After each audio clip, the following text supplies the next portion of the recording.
Hello everyone, this is Marc Lipman and I'm here with two colleagues, Beate Kampmann and Togun, and we are keen to discuss tuberculosis and COVID-19. This is to mark World TB Day at a time where clearly the world is experiencing the pandemic of a novel virus. We believe that some of the issues that have been germane to tuberculosis for many years are incredibly relevant to COVID-19, and clearly the impact of COVID-19 on our patients and people at risk of tuberculosis is also incredibly important. We're going to cover some areas over the next few minutes and take the perspective of populations in resource-rich and resource-poor settings, TB endemic and TB less complex settings, and also, of course, thinking of special populations, including children. So I'd like to welcome my colleagues, Toyin and Beate. And first, what I'd like to just think about is the cascade of care and some of the aims that we've had through the WHO to try and improve outcomes through enhanced diagnostics and getting people onto treatment and keeping them in treatment. So Toyin, maybe if I could start with you. How do you feel that COVID-19 is going to impact on what you're seeing in TB in Africa? Yeah, thanks very much, Marc. Without a doubt, the impact is going to be bad. It's already bad, and my worry essentially is that the impact is going to be disproportionately worse on the very poor in low and middle income countries, who are, the least advantaged people, who most times bear the largest brunt of the largest burden of diseases, communicable and non-communicable diseases, and also have the least access even to the basic healthcare. For example, if we look specifically at tuberculosis, and you mentioned the cascade of care analysis, we know that recent data from India and South Africa, two countries with huge TB burden. Looking at the cascade of care analysis shows that only 50% of patients with tuberculosis actually eventually were diagnosed and initiated on treatment. 50% looking at the cascade, so there are losses at each step of the cascade. And when you apply the cascade of care analysis to even latent TB infection, only about 20% of patients are correctly diagnosed with latent TB infection and placed on preventive therapy. Now, what will happen? That is already poor. That's poor quality of care. And we know that very cardinal objective of the NTB strategy is, having TB patients to have access to high quality TB care, where it is based on fundamental human rights of the patient. COVID-19 is going to completely, more or less, disrupt what is there and make it worse. We can look at this in low and middle income countries from both macroeconomics points at the health system level, and even at the pathobiological mechanism level, which we can mention one by one. There's going to be a global recession without a doubt. High-income countries are now releasing stimulus packages for businesses and for individuals. In low and middle-income countries, that is not possible. The economies are already suffering, or are they just managing along prior to COVID-19.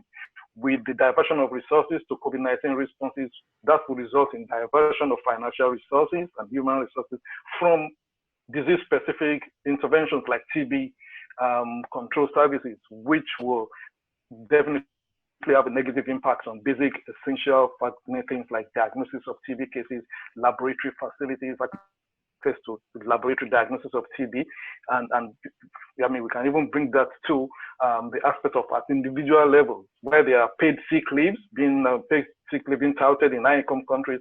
In most low and middle-income countries, most people are daily earners. They are work for themselves. They are daily earners.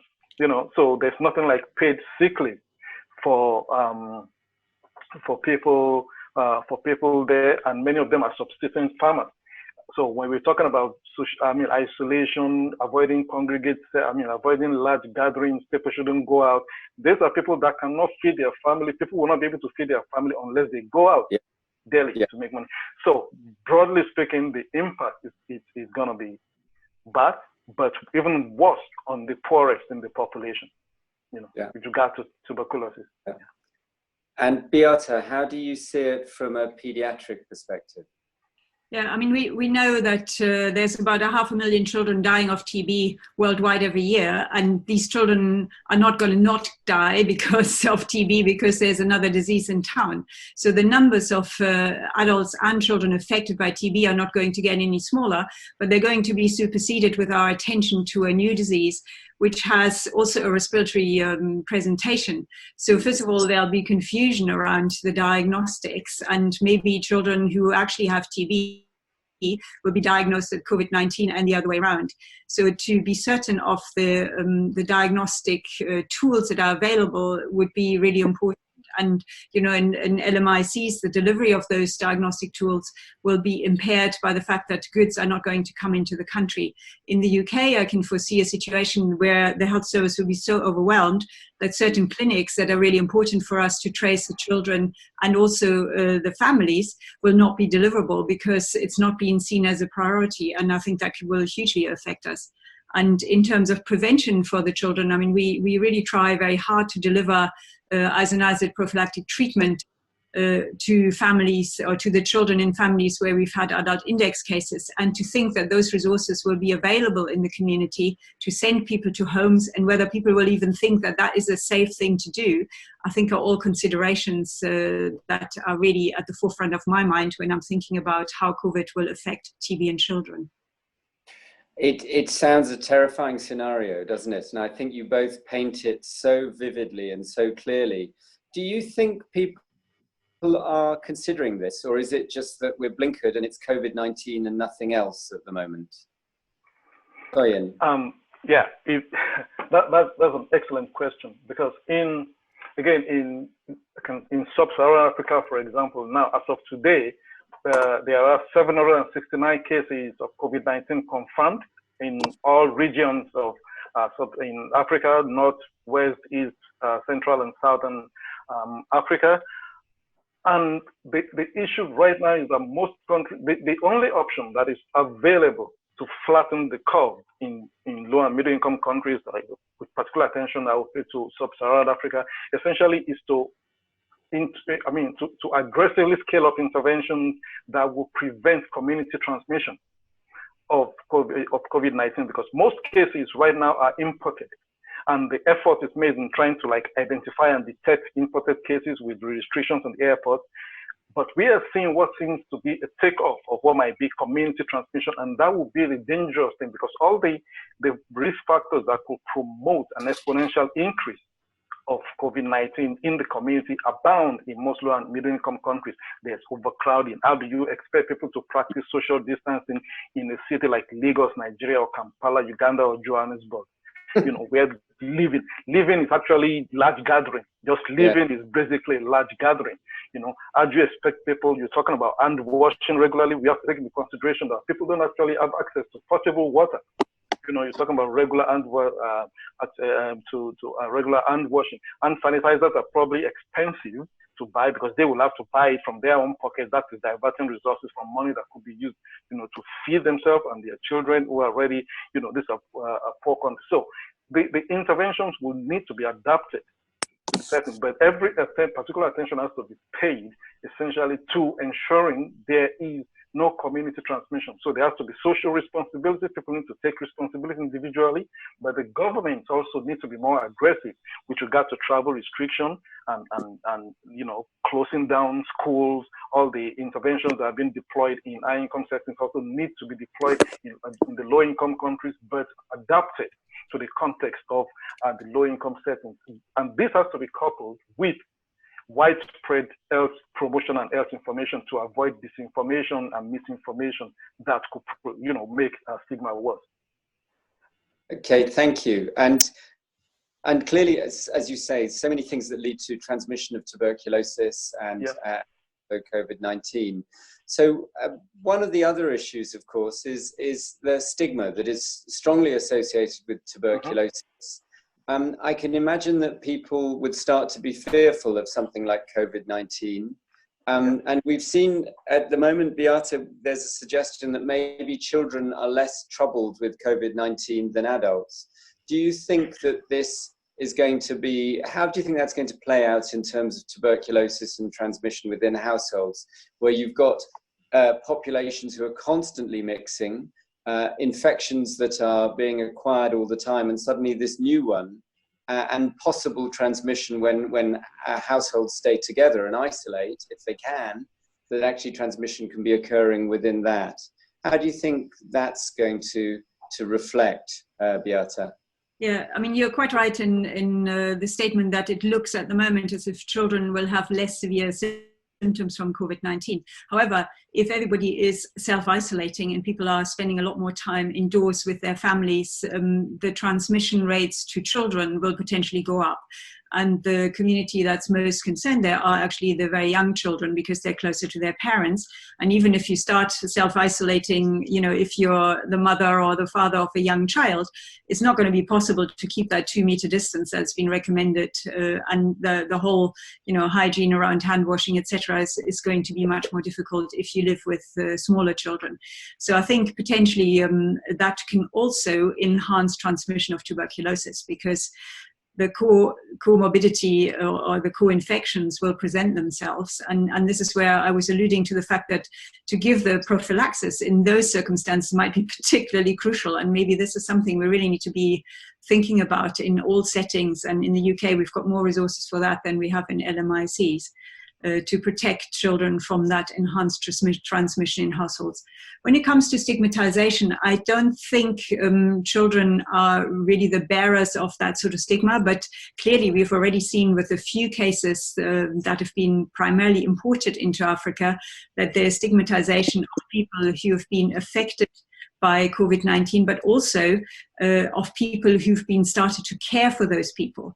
So if then a healthcare worker is stigmatized within their community because they've been looking after COVID-19 people, and maybe the same healthcare workers are also the people who are looking after patients with TB, I think it's a double burden. And I think at this particular World TB Day, there's also an emphasis on destigmatizing TB, but it should be destigmatizing any infectious disease. I mean, nobody goes around there spreading any sort of bug deliberately around their communities. And I think a lot more work with communities, including families, children. Children can be advocates in that sense. So maybe there's a silver lining. We can use children to actually help us give the message that this is something not of the making of individuals. Yes. One thing that we've seen already in the UK in TB services is people are having to prioritize what care they're going to deliver within a service. And so, for example, latent TB infection treatments are very clearly not a priority. It is, so, and I presume this is exactly what you're saying. And the reason I raise that is because I was thinking of that in the context of children and the management of preventive therapy. But I wondered if that is something that people, you think will start to happen. For example, both a TB service that there are demands being placed on, and also, of course, healthcare workers who become unwell themselves. Mm-hmm. So what sort of, do you think this is going to be a retrogressive step, in other words, for TB and TB care in low and middle income settings, and also in special populations? In low and middle income settings, it's going to have a negative impact. We can circle back to the aspects of the stigmatization. Basically, we know that right now, this is actually going to likely result in people being afraid to step forward when they are having tuberculosis or when they have symptoms suggestive of tuberculosis, because people are afraid of COVID-19, and anybody coughing is being looked suspiciously in low and middle income countries right now. And because of that, that is what TB patients live through. You know, that is what TB patients live through in terms of like being stigmatized for coughing. It's going to probably be worse now. So that might result in people being afraid. And we also know that healthcare workers in low and middle income countries might not have, both in TB and in general, something might not have access to the preventive service, the PPE. So they are actually at risk, especially when if there should be, you know, community transmission. So they might also be reluctant to step forward in, you know, providing all the care. So yeah, so it's my thinking is that this problem might make it worse, both to access TB diagnostic services and also for treatment and monitoring in low and middle income countries. Yeah, I can well imagine. One of the other issues that concerns me, which is similar to that, is actually stretched TB services are going to stop trying to reach out to those people who are very hard to access. And so actually we're going to create a much less level playing field in terms of healthcare delivery. So the people who would access healthcare services, who get good care, they will continue to get good care. Yes, those who may exactly. struggle, I think, will have problems. And we're already starting to see that within homeless populations here and in other countries. And of course, again, a group who maybe cannot protect themselves so well, hand sanitizers, hand washing, so as you say, social distancing, none of those things will apply. Marc, can I ask you a question there? Because you're closer to the way that the TB care is commissioned and ruled out in the UK as well. Yeah. Do you think this has hit anyone's radar? Do you think people have started even thinking about this? I get the feeling that we're so overwhelmed with trying to mobilize all the resources that we possibly have for the NHS now, just to bring this home a little bit to a system that you know so well.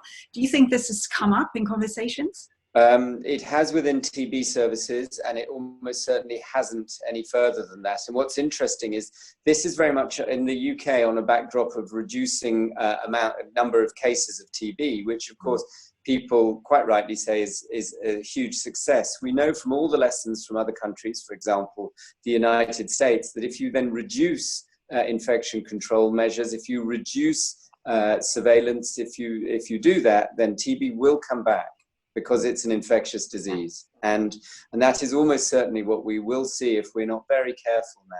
We've already got drug stockouts. This was nothing to do with Brexit. This was nothing to, we believe, this was nothing to do also with COVID-19, but those sorts of things, the supply chains will be an issue. So today I wrote 12 prescriptions for people who need new medication on Monday, and in 3 or 4 cases, I had to change their prescription, and then I will have to explain to them over the phone. So these are the people who are coming to pick up supplies without review. We will phone them, make sure they're okay, and then we will leave their medication in a safe place. But as I say, in about 25%, those prescriptions have had to be changed because we've run out of drug. And that's a really powerful thing. The other thing that we're seeing, which is very common, and I know this is true of all healthcare systems, and I think TB is not a special case, but is one close to my heart, which is the goodwill of individuals. In other words, we know that TB services are running on empty. It is people coming in and just trying to do their best in a very stretched way. And if I'm seeing that in the environment of the United Kingdom, I dread to think what is happening in other settings, and as I say, for the more disadvantaged individuals. I mean, I think we all know from history and from wherever the hotspots are that the socioeconomic circumstances are an enormous determinant of health in particular for people who suffer from tuberculosis. And given the way that this will all impact socioeconomic conditions in probably all settings worldwide, it is very likely that the figures for tuberculosis will, or that the progress that has been made is really in jeopardy. And the question is, will we be seeing it quickly in the numbers, or will there actually be a delay? Because if we don't apply the diagnostics, if we don't apply the notifications in the way we usually do, we might actually see, everything seems to be doing fine, and then all of a sudden we get this surge when we are in a better position to go back to actually critically look at what happened during the overwhelming experience with COVID-19.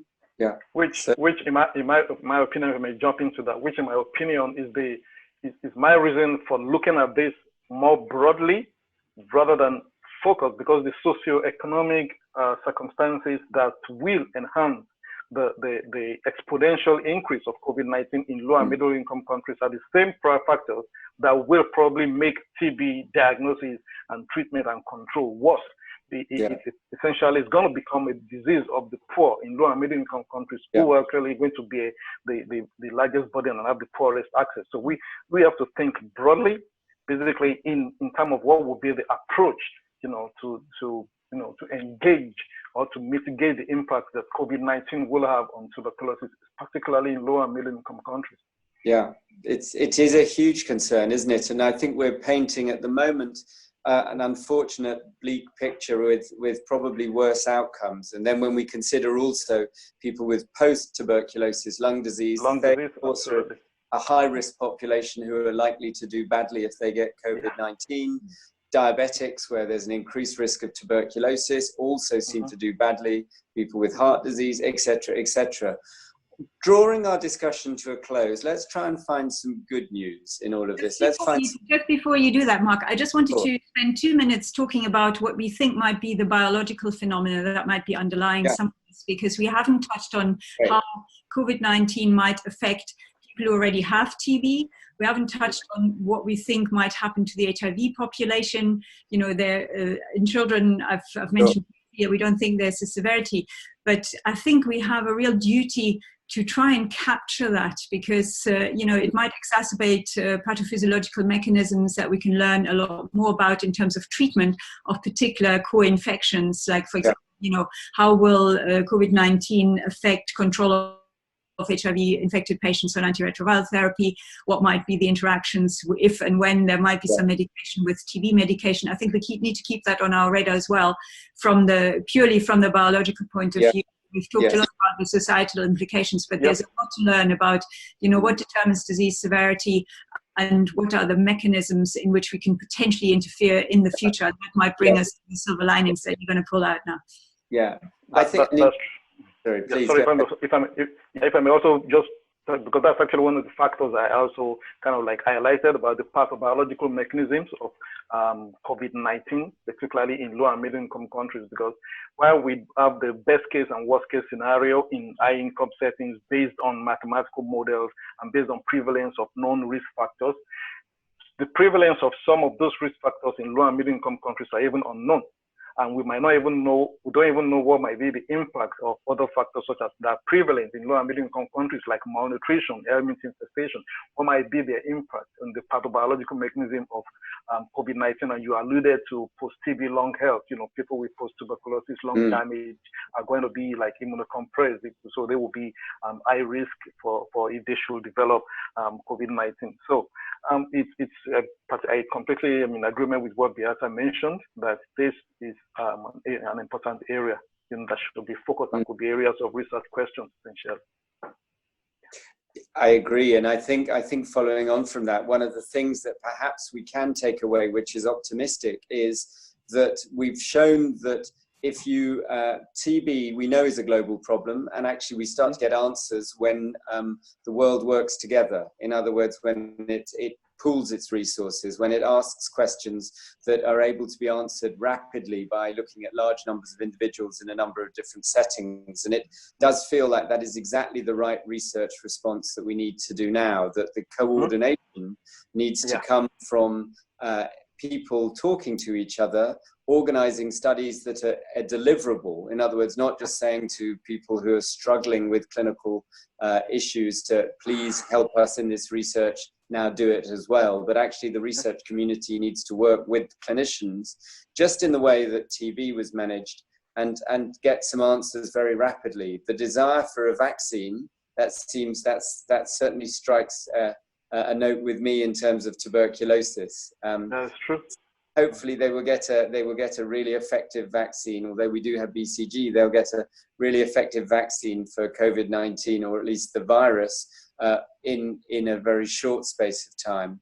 But I think these things there are lessons, and I wondered if there was anything else that you felt to draw us, as I say, to a close, that either of you felt we could be optimistic on what is World TB Day. Yeah, I mean, the motto is it's time to end TB, but maybe it's time to understand how infectious diseases have an impact on all of us, and how we can pull together in networks that we've already set up as part of our professional existence. You just alluded to that, how we can share data. For example, the Paediatric Tuberculosis Network is thinking about that. The PENTA network is the network for children with HIV. Right. So there's a lot of activity, and the union and various clinical care networks also who are coming up with shared resources. The way that the mapping was done, for example, of where all the cases come from Johns Hopkins and other sources, is really impressive. So I think the scientific community has sprung into action extremely quickly, and maybe some of that energy can be galvanized for a disease that's maybe a little less acute, but equally of worldwide importance. And on World TB Day, we don't want to forget about that. No. And Yeah. Toyin? Yeah, from my perspective, I think the lesson from this essentially is for us to know that from the perspective of low and middle income countries, that it's time to actually galvanize all the international efforts and advocacy right now to improve and increase investment in universal healthcare. You know, it's not going to be focused on a particular disease, but essentially don't have to wait for the next pandemic before investing in the availability of diagnostics, or like investing in healthcare systems. This should be an opportunity for countries in low and middle income countries to substantially increase its investment in universal health coverage for the citizen, with particular attention being paid to the poorest, you know, and the least disadvantaged in the society. I agree entirely, and I think that's a very good point at which to end this. So I'd just like to thank Toyin and Beate for an excellent discussion, and I'm not sure if it's appropriate to wish people a happy World TB Day, but a successful one, which we will reach out and solve this problem that's ahead of us. Thank you, everyone. Thank you.